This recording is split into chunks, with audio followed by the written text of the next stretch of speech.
Welcome back, everyone. US President Donald Trump has doubled down on his military threat against Iran, declaring that the ships he's sending to the Middle East nation are bigger than those he used in his Venezuelan operation.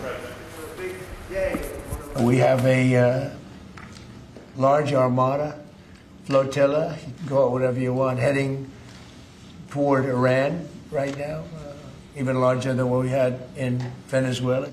It's quite the warning, isn't it? For more, we're joined live now by Matthew Bartlett, Republican strategist and former Trump appointee to the US State Department. Good morning to you, Matthew. So just how big and I guess how actionable is this Armada?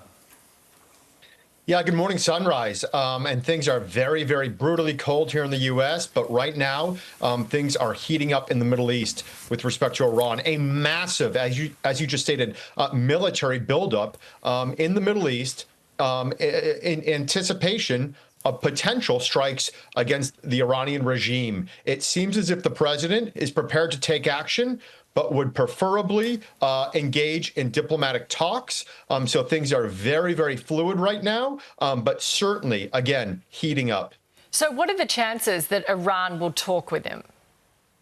Yeah, I think that's the right question here. From the reporting we have, the president has a desired outcome. He has a preferred plan for talks. And you have some neighboring countries, Qatar, Egypt, Turkey, that are trying to coordinate a meeting with Special Representative Stephen Witkoff from President Trump later this week. Yet it remains questionable whether Iran will engage, whether they have permission to even engage in those talks, much less what comes of those talks. So right now, again, people are at least trying to put together some sort of diplomatic effort that would de-escalate and address some of the issues around the nuclear program, around Iran's brutal crackdown internally, but it is all still very much up in the air.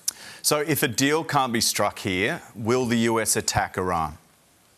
Boy, that's the right question.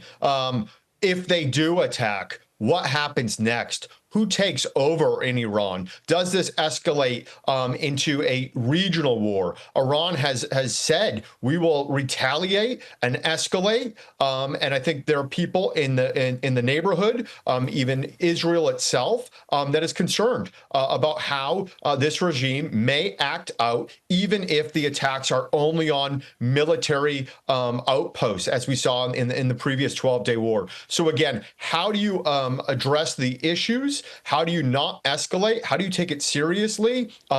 Is all part of the question. Even last week, President Trump appeared to back down because some of those really critical questions of what happens next remain unanswered. Okay. Matthew Bartlett, thank you very much for your time.